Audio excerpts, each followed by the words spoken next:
Welcome, everybody. It's nice to have you here. And today I'd like to share with you one of the most fundamental topics for success in your life, in anything that you want success at, and that is the power of intention. On the one hand, it's extraordinarily simple, and then, like so many things that are extraordinarily simple, it's very complicated for us because we make it complicated. So hopefully today's talk will make it less complicated. We'll see. But if nothing else, my main aim here is to make it more accessible and to give you more confidence so that you know how to work with your intention, that you have confidence in the power of your intention, and that you can start to see how working with your intention is one of your fundamental powers that allows you to achieve success again in any domain of your life, whether that's in business, relationship, health, spiritual growth, whatever it is that you want to achieve in your life. Understanding intention is super important. Just to make sure that everybody who's here you can know and have confidence that you're in the right place. Let me just share with you the overarching intention of this meeting and all the meetings that I offer, which is to support you in self-realization, which is to know yourself, to know your powers, and to know your relationship with reality. And this should give you confidence and remove fear so that you can be fully yourself, enjoy your life, and achieve your true heart desires, satisfy your purpose in this lifetime. And that's it. So if that sounds like it's of interest to you, then I guess you're in the right place. And so what I'm proposing then is that we can succeed in that, but we have to get clarity on what our true desires are. And then once we've gotten clarity on what our true desires are, we have to develop increasing clarity about that, right? So that's not just a one-time thing. It's not like you just say, okay, well, now I know that my true desire is to be a dancer. That's not sufficient because if that was it, then once you had that realization, then it'd be like an explosion of light, and there'd be you'd graduate basically, like congratulations, you figured it out, now you know who you are. But it's not like that. Then you have to actually increasingly gain more clarity about it. So it's a refinement process. So when you have clarity of intention and you can sustain your attention on it sufficiently, that is how creation occurs. And therefore, that intention which you are sustaining your attention on is manifest at all levels. So whatever it is that you want, whatever desire you have that you want to manifest, this is how it works fundamentally. And if you're doing anything else, then it's less direct, which means less efficient. Whatever is necessary, whatever clarity you have to gain through sustaining your attention on that outcome will give you this necessary self knowledge to satisfy that. So the actual satisfaction is not the material outcome. The actual satisfaction is the self knowledge. But again, the the material outcome is a valid pathway if approached correctly in order to give you what it is that you truly want, which is the self knowledge. But if you suppress it, you can't get it, right? Because it's a path. There's a journey that has to be taken so that you can get that clarity and that fulfillment and that self-knowledge. If you don't take those steps, then you won't satisfy that. You'll stay stuck because you'll remain ignorant. So what sustaining enough attention regularly to gain clarity on your intention is so important because there's something for many of us, our brains just want to dismiss it. They just want to say, okay, but that's not interesting enough. Or they'll say, I already get it. I already understand it. What's next? Well, there is one little piece that's next, but before you can get to that, you really have to be crystal clear and accept and understand the importance of intention. If you don't have clarity on what you want, you're fooling yourself. You're not going to be able to take other steps. You have to get clarity on that. So please do yourself a favor. If you want success in your life, and you've gained enough clarity now to realize that you are not on a path of renunciation. You're actually on a path of attainment with the purpose of self-realization, with the purpose of the revelation of self-knowledge. Then you owe it to yourself to have form a habit of putting your attention every day on your desired outcome. So again, release any desire that is not yours. Those that remain that you cannot release, those are yours that you must fulfill. Prioritize them. I didn't say that before, but if you've got five of these things, um, prioritize what are the most important. What are the ones that really you've got to you have to get clarity on those as soon as possible. Reduce that to the absolute minimum possible. If you could reduce it to just one to focus on right now, that would be really excellent. It would give you great results. But sometimes people feel like, no, there's two that I have. They're really both really high priority. Okay, great. So you've got two. If it's three, it's acceptable. Beyond three, you're fooling yourself. You're not going to get good results if you're trying to focus on three things at the same time. So prioritize, figure out what are the top one, two, or three intentions that you want, that you need to gain more clarity on. And then every single day, put your attention on these. Now, it might be, let's say, I'll just use an example, financial abundance and security. Okay. So if you're that person who's hurting repeatedly for, you can't seem to gain financial security, material security, and that's hurting you, and you tried letting go and tried letting go, and you can't let go. Great. That's pointing to a true desire for you. So now you know that what you truly desire is financial security and abundance, material security. Okay. So write that down. Put your attention on that every day. Say, in my imagination, I experience financial and material security and abundance. In my imagination, I experience financial security and material security and abundance. In my imagination, so that this is helpful, so that you can bypass the mind, which otherwise would call you a liar. If you just say I experience financial security and material security and abundance, your mind's going to say, no, you don't, you're a liar. But if you say in my imagination, then you bypass that resistance and you create through your imagination anyway. So it's fine. So you just say in my imagination, and you can do that in your imagination. So in your imagination, imagine that desired outcome. Imagine it. You have to put your attention on it so that it gets clearer. So it's not really a complete intention yet. It's just sort of it's intention light. It's not a real intention. So you have to give the time and energy to it so it gets clearer. So day after day, put your attention on it and imagine it. Now, for most of us, we won't be so fully blocked that we can't make some progress here. So there are some people who have so many blocks that they can't make any progress. I'll get to that in a second. But most of us will be able to make progress just putting attention on this every day. So you just notice, okay, what is that? What does that feel like? What does that look like? I experience in my imagination, I experience material and financial security and abundance. What is that? Just invite that as a possibility for yourself. Just take a few minutes and don't censor yourself. Just go with it. It's a creative process. If you're censoring yourself, you shutting it down. So you just have to be playful, exploratory. You can't go wrong. Just imagine. And just imagine, and new pathways will be opening up within you. That's the point. That's why you can't censor if you want success, right? You just have to be playful, imaginative, creative in the process. Just whatever comes, just let it come. And then keep doing this day after day. It will get clearer and clearer and clearer and clearer and clearer. And your goal is that it can become so clear that it's just like remembering something that happened yesterday, where there's no resistance whatsoever in your mind. Because if you think about something that happened yesterday, if you remember what happened yesterday, then it's the same faculties as you use for your imagination. Notice this. It's identical to imagination. The only difference is that with what you call memory, your mind says it happened, it's true. And with what you call just purely imagination, your mind says that's not real, it didn't happen. But otherwise, they're identical. They're both using exactly the same faculties.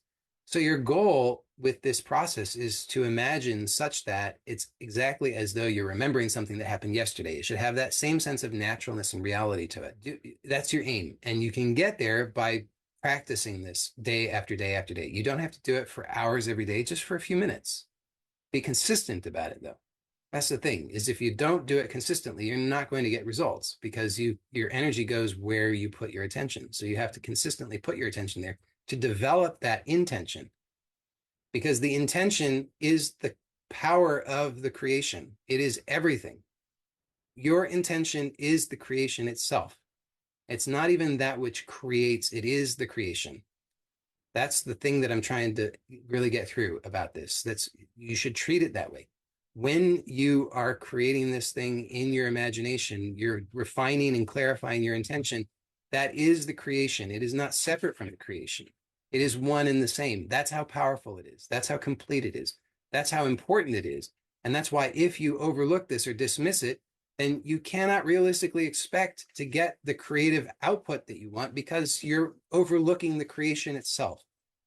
That's the power of the intention. So put your attention there, put your energy into it, because when you clarify that, then you are creating. That is the creative process. There's nothing really else. It's not like you do that and then something happens.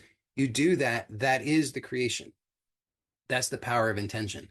And when you gain enough confidence in that process, what can happen is you will stop doubting and second guessing the power of your intention and undermining it with different conflicting intentions. So notice what happens right now. You could have an intention, I have $1 million, and then you follow that up with, I can't have $1 million. I'm not smart enough. I don't have enough connections yet. I don't know enough. I don't have this, that, and the other. I can't have $1 million. You just squashed your first intention, right? You started this, it's like you're starting a painting. You get out the canvas, the brushes, the paint, you start to paint on the canvas, and then you come along and with a knife and you cut it all up. That's the power of your intention. You you're both are intentions. I have $1 million as an intention, and I can't have $1 million as an intention. If you follow up, I have $1 million, but I can't have $1 million, then you've just destroyed your intention, and then you have to start over again. Here's the next thing that is you can do that will help out with this process, because uh, in order to be able um, to put your energy into this creation by clarifying your intention, you have to be able to actually give attention to it. But if there are things that are obscuring that, okay, so imagine that your attention is like seeing something with your eyes, okay? And so if your intention is that which is being seen.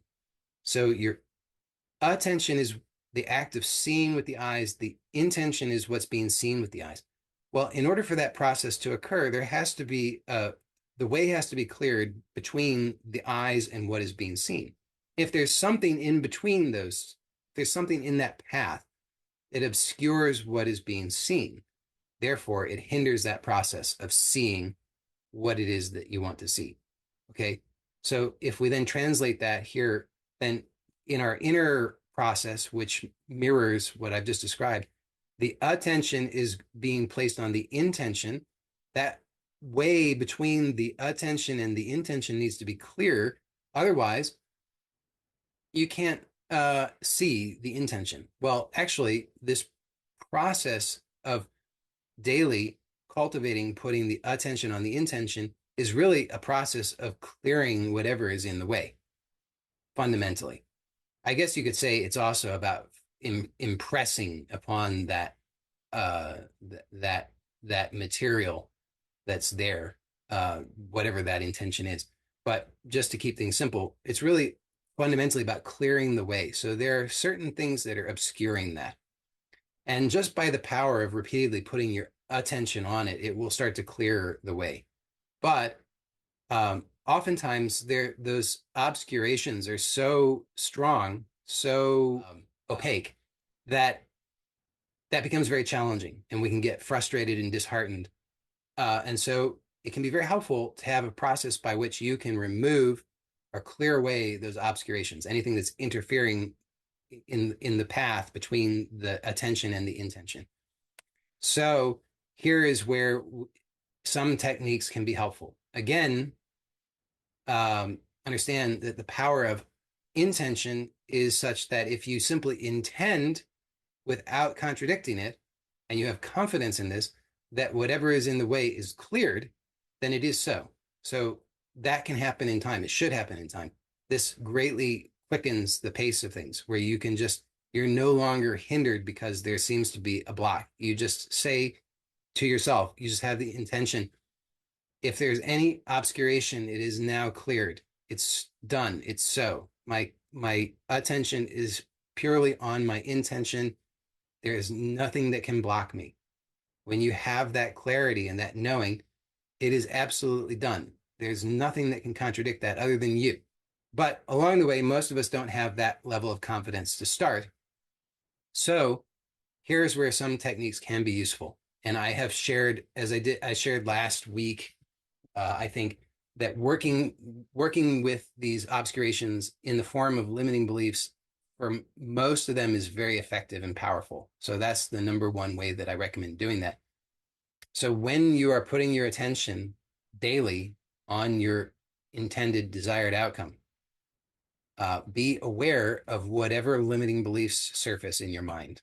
So if I'm saying, if my desired intention is I experience material and financial security and abundance, putting my attention on that every day, I'm closing my eyes and imagining it, feeling it, then I should start to notice whatever is interfering with that in the form of limiting beliefs that will just surface in my mind. Things like I'm not good enough, uh, I'm not smart enough, I don't know enough, life is too hard. In order to do that, I would have to sell my soul.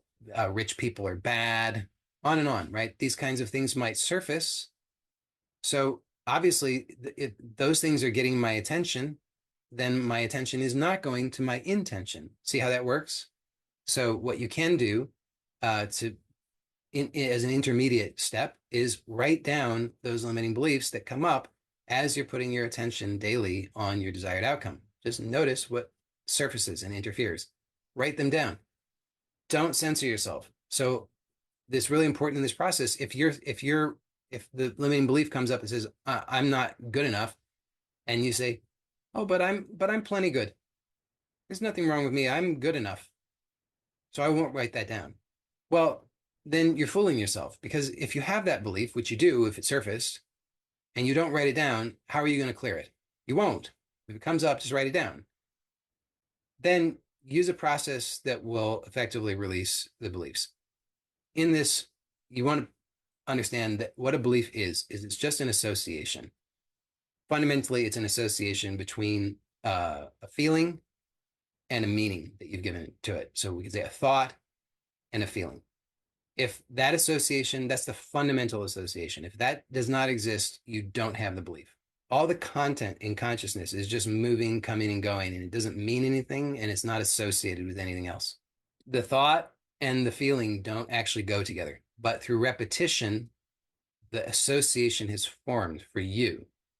And so every time one appears in consciousness, the other also tags along, and they seem to go together because they co-arise because of the association. So long as that association exists, it's likely that this will continue to create interference for you because it seems to have more substance. It gets your attention, right? It's like not just some insubstantial stuff floating by. Instead, it seems to have more substance to it because it's a conglomerate. There's more there. These things are associated, they're co-arising. So you tend to give attention to it. You say, oh, what is that? Oh, that maybe that's a threat. Maybe that's something important. So your attention goes to it. So in order to release the belief, you just need to release the association. So any process that will release the association is an effective process. There are many such processes. To date, the most effective process that I have learned for releasing limiting beliefs is based on the Lefko method. I will at some point have a more intensive exploration of that to help you go through that. I'm not going to try to give you that now. But that's one process you could look into. Um, and and that's the most effective process or method that I have found to date, that allows you to quickly and permanently release these beliefs. But again, anything that releases the association. So you just want to realize that they don't go together. So another possibility is you just through being present and aware. So that same process of letting go that I described earlier can also be very helpful for this. It's just to see fundamentally all it is a meaning that's been associated with a feeling, in some cases with some images, and in even fewer cases with some sounds or smells or tastes. But that's it. It's just an association. And these things don't actually go together. None of it actually meant anything ever. When that's totally clear, then the association is released, and then that stuff is no longer there to obscure you putting your attention on your desired outcome. As you clear away those things, then your ability to keep your attention on your intention and gain greater clarity about it increases dramatically. So don't overlook the importance of that. It's really important. So if you're really getting stuck because you say, I can't seem to ever get any more clarity on what I want, I just seem to be blocked, then it's very likely, so likely as to be guaranteed, that what's happening is that you have obscurations in the form of associations, i.e., beliefs that are interfering. And as you release those, then you will be able to actually keep your attention on your desired outcome and gain greater clarity on it. And as you do that, it becomes manifest. So that's the basic process. That's the power of your intention. That's the importance of doing that. If you're doing anything else without doing that on a daily basis, according to me, you're fooling yourself in it, because you have to understand that's the fundamental process that's going on, is that you create through your attention on the intention. The intention is the creation itself. It's not separate from the creation. You don't have to be overwhelmed with incredible insights. It doesn't have to be like any of that. You might, on a day-to-day basis, you might feel like nothing is happening. You might feel lousy from day to day. It doesn't matter. You just have to continue to practice, because if you do that, even for just a few minutes, you will get better at it each and every day, a little bit better and a little bit better and a little bit better, because that's how things work. So if you're waiting to have the just right experience or the just right feeling, and you're not experiencing that, and then you give up because you say it's not working, then you're fooling yourself. It is working, because we have to define what working means. Working means that you're putting your attention on it, therefore energy is going to it, therefore it's growing, you're getting better at it, you're gaining more clarity and greater skill. That's what working means. It works when you do it. If you just put your attention on the thing, it gets the energy and it grows. You will get better, gain more skill, more confidence. Things will improve. You just have to be consistent about it. So every day, give at least a few minutes to that simple exercise and you will see results. There's no other way around it.